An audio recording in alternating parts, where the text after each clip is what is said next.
Isang option pa sa Transas na ECDIS, pagkuha ng distansya, i-close mo tong voyage plan mo. O kaya yung kanina, yung binababa lang natin siya, ilabas mo to, ito. Yan, tapos drag mo pababa, yan, ma-minimize siya. May measurement tool, yung pinakita ko kanina, yan. Okay. Left click, tapos left click yung RL, kasi yung RL, Great Circle, yung RL, Rambline, yung GC, Great Circle. So, Rambline lang tayo, kasi hindi naman tayo mag-cross ng ocean, so Rambline. Left click. Ngayon, alam mo kasi yung saan yung puerto di ba?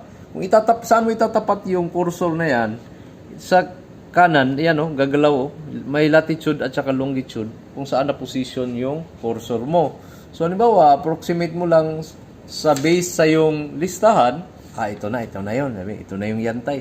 So, left click, tapos, gagawa ka na naman ng isang click dito, tapos, click ka na naman dito, tapos kiklik ka na naman dito, approximate lang, tapos sa may buya din, tapos dito banda, gagawa ka ng isang waypoint, di ba? Gagawa tayo dyan.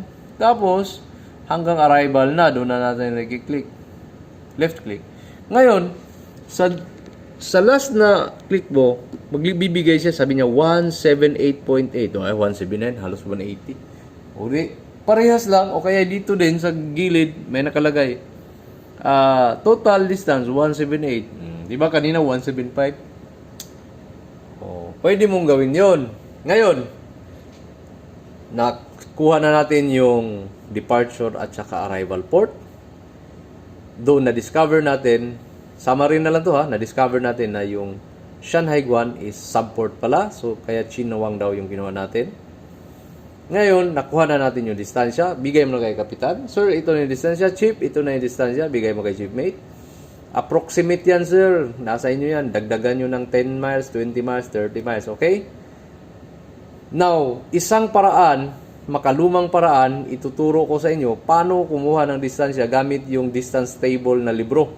Ito yung lumang paraan. Bihirang gumamit ako nito at halos sa buong pag-second mate ko, ewan ko kailan pa ako gumamit, isang beses lang siguro o baka practice lang. So yun yung ituturo ko. Okay. Sa next video, okay. Pakita ko. Stop muna.